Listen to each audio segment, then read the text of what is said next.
दोस्तों, आपसे रिक्वेस्ट है कि आप पूरी कहानी सुने और सब्सक्राइब करें, बेल आइकन दबाएं, हमारे चैनल को सपोर्ट करें।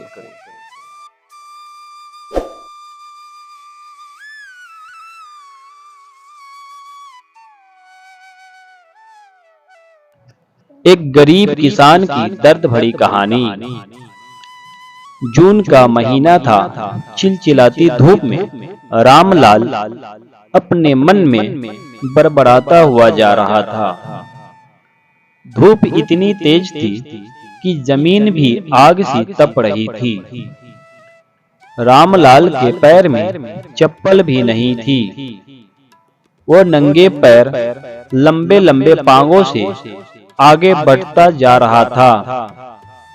उसको अपनी नहीं बल्कि अपने खेतों की बहुत ज्यादा फिक्र थी। जंगली भुंड के झुंड खेतों में आते थे और कुछ ही मिनटों में खेत को तहस नहस कर देते थे।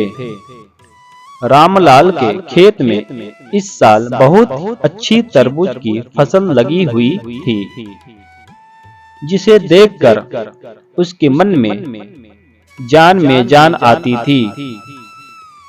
उसके पास पैसा नहीं था, लेकिन उसने गांव के एक जमींदार से पैसा उधार लिया था, जिस पर जमींदार का ब्याज बहुत तेजी से बढ़ रहा था। रामलाल मन ही मन में सोच रहा था, इस बार तरबूज बेचकर जमींदार का सारा कर्जा चुका दूंगा और उसके बाद अपनी बीवी के लिए एक अच्छी सी साड़ी और अपने लिए एक कुर्ता खरीद लूंगा। बच्चों के पास भी कपड़ों नहीं है, उन्हें भी कुछ न कुछ देना पड़ेगा। आगे सर्दी भी आने वाली है, जिसके लिए रजाई और कंबल भी लेना पड़ेगा। वह यही सब अपने मन में बड़बड़ाते हुए खेतों की तरफ जा रहा था। उसे अपनी पैरों की फिक्र नहीं थी। आम आदमी तो ऐसी गर्मी में नंगे पैर नहीं चल पाता, लेकिन रामलाल अपने मन में सपने देखता हुआ अपने खेतों की ओर बढ़ता चला जा रहा था। खेत के पास पहुंचते ही रामलाल गदगद हो गया। खेत में बहुत अच्छी तरबूजे की फसल थी। वह हर समय खेत में ही आते जाते रहता था, क्योंकि अगर धोखे से भी भूंड आ गया तो उसका पूरा का पूरा खेत कुछ ही समय में खत्म हो जाएगा और उसके सपने मिट्टी में मिल जाएंगे। इसीलिए रामलाल दिन में और रात में पूरा समय खेत में ही गुजारता था। रामलाल की पत्नी भी फूली नहीं समा रही थी, क्योंकि 10 साल बाद उनके खेतों में इतनी अच्छी फसल लगी हुई थी, लेकिन गर्मी बहुत ज्यादा था। जमींदार अक्सर आके रामलाल को धमकी देता रहता था, फसल काट दो और मेरी पाई पाई चुका दो, नहीं तो तुम्हारे लिए अच्छा नहीं होगा। रामलाल ने हाथ जोड़कर कहा, इस साल खेत में फसल अच्छी लगी हुई है साहब, मैं आपका एक एक पैसा चुका दूंगा। तरबूज की फसल लगभग तैयार थी। जितनी खुशी आज रामलाल को हो रही थी, इनका अंदाजा लगाना आज मुश्किल था। वह मन ही मन में खुशी से झूम रहा था, लेकिन उसको पता था कि अगर जरा सी भी हमसे चूक हुई तो मेरा सब कुछ नष्ट हो जाएगा। रात में भी वह जरा सा सी आहट से भी उठ के बैठ जाता, अपने खेत में इधर उधर देखता और आकर फिर से सो जाता। उसकी नींद भी पूरी नहीं हो पाती थी।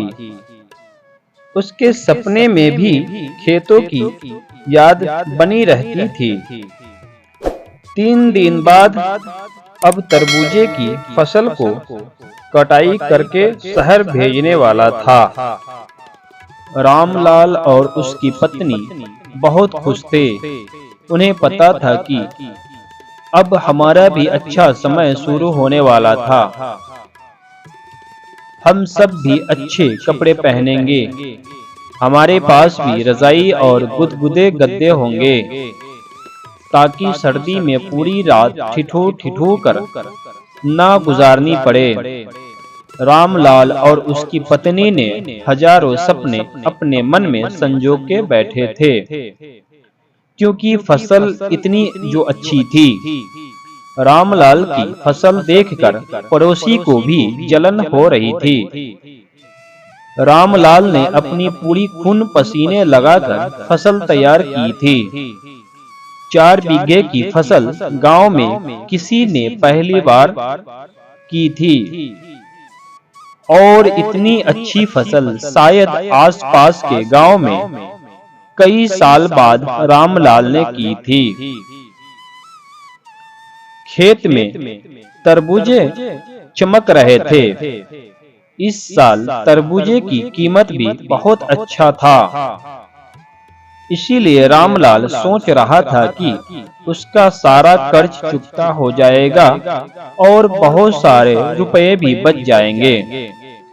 अगले दिन रामलाल सुबह जागा और हालांकि रात वह सो नहीं पा था। रात भर जानवरों को भगाता रहा, मगर सुबह जब उसने अपनी फसल को देखा तो एकदम से उसकी खुशी से उनका चेहरा एकदम लाल हो गया।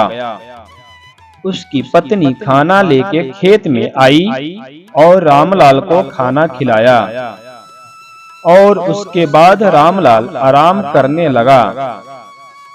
रामलाल की पत्नी खाना देकर चली गई। रामलाल खेत में एक छोटी सी लकड़ी की झोपड़ी बनाकर रहता था। उस झोपड़ी में आराम करने लगा। दोपहर का 12 बज चुका था। रामलाल भी उठ कर इधर-उधर देख रहा था, क्योंकि दोपहर में जंगली भुंडों का खतरा ज्यादा बना रहता था। चारों तरफ धूप के कारण सन-सन की आवाज आ रही थी। चारों ओर सन्नाटा छाया हुआ था। रामलाल के खेत से गांव की दूरी लगभग 1 किलोमीटर थी। रामलाल ने इधर-उधर देखा, कोई जानवर दूर-दूर तक नहीं था। यह सोचकर वह आराम करने लगा। इतने में ही उसे कब नींद आ गई, उसे पता ही नहीं चला। रामलाल को नींद आते ही एक भुंड का बड़ा झुंड आया और उसके खेतों में टूट पड़ा। रामलाल इतना थका हुआ था कि वह बहुत ही गहरी नींद में सो गया। उसे कुछ पता ही नहीं चला और भुंड ने उनके खेत को कुछ ही मिनटों में पूरी तरह से तहस-नहस कर दिया। सारे तरबूजे और पौधे पूरी तरह नष्ट कर दिया। रामलाल नींद में सपने में देख रहा था, भुंडे ने पूरा का पूरा खेत साफ कर दिया था। दोपहर के 3 बजे के आसपास जब रामलाल की पत्नी खेत में आई, तब खेत में उस समय सिर्फ 2 ही भुंड घूम रहे थे। बाकी खेत पूरी तरह से साफ हो गया था। उसमें एक भी तरबूजा नहीं बचा था। रामलाल की पत्नी दौड़ी हुई गई जहां रामलाल सोया हुआ था। उसने रामलाल को जगाया और जब रामलाल उठकर अपने खेत की तरफ देखा तो उसका पूरा रंग ही उड़ गया। वह वहीं पर अपना माथा पटकने लगा। उसके सारे सपने बस थोड़ी ही देर में चकनाचूर हो गया। अब वह सोच रहा था जमींदार का कर्ज कैसे चुकाऊंगा। रामलाल की पत्नी बेहोश होकर वहीं गिर गई। रामलाल को भी होश नहीं था।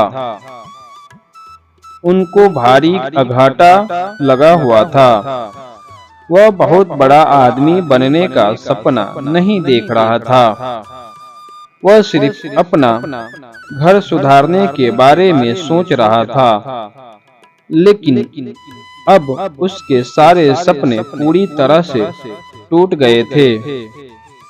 रामलाल और उसकी पत्नी की आंखें खेत को देखकर पथरासी हो गई थी। खेत में चल रहे दो भुंड भी अब जा रहे थे। शायद उनका भी पेट भर गया था।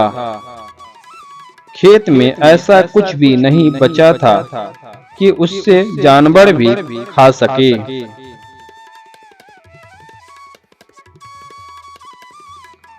रामलाल ने आसमान की तरफ देखा और फिर वहीं गिरकर बेहोश हो गया। हमें और आपको लगता है कि ईश्वर अच्छा न किया, लेकिन ईश्वर जो करता है अपने मानव के लिए ठीक ही करता है।